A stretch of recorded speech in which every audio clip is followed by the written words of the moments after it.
We have here a system that is one bent member, 8 meters by 6 meters, and it has a force applied at the bottom right with a magnitude of 204 newtons, and it is acting at an 8:15:17 angle from C. I want to find the moments about a point that this force causes about A and about B, and I want to find the shortest distance D from force F to points A and B.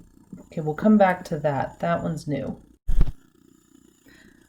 I am going to start by breaking up my force into its two components. So it's acting up, force Y, and to the left, force X. So using similar triangles, force Y is going to equal to 8/17 of 204 newtons, and that is going to be 96 newtons. And force X is going to equal to 15/17 of 204 newtons, which is going to equal to 180 newtons. Now this is 2 dimensions, so I'm going to use the simplified method of perpendicular force and distance instead of using a matrix like we would with 3D.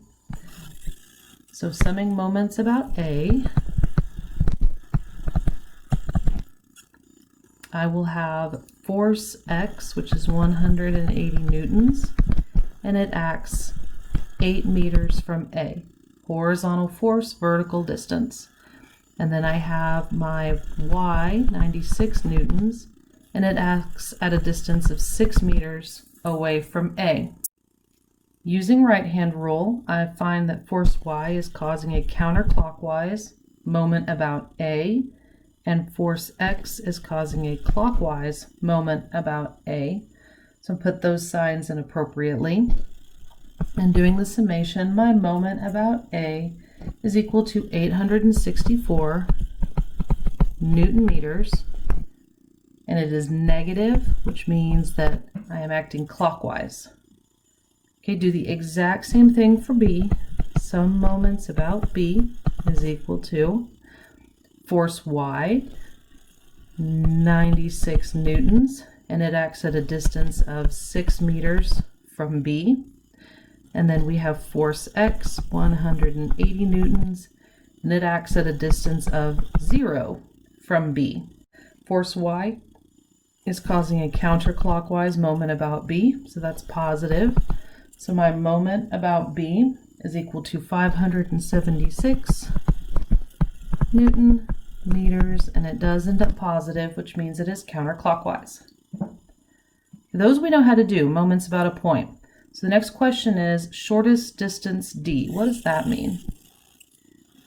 Well, when we were doing moment about a line, we talked about how as long as you had a position vector connecting that line to the force, you can use any position vector you want, which means at some point you will have a vector that is perpendicular to the line of action F. Distance B,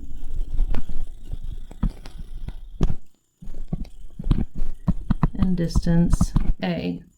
That perpendicular distance from the point to the line of action, or from the axis to the force's line of action, that perpendicular distance is D. Remember that moment is equal to force times a distance. So if we want to find that shortest distance D, we take the moment and divide it by the force. So my shortest distance dA is going to equal to my moment, 864 Newton meters, and it is negative, divided by my force, 204 newtons, and I get my shortest distance D to A of negative 4.24 meters.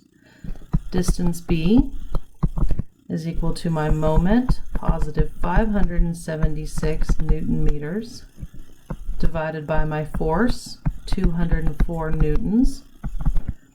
And this is equal to 2.82 meters positive. And you see these directions and distances reflected up here. We've got a shorter distance D here that's above B, and then we have a longer distance here, A, that's below A.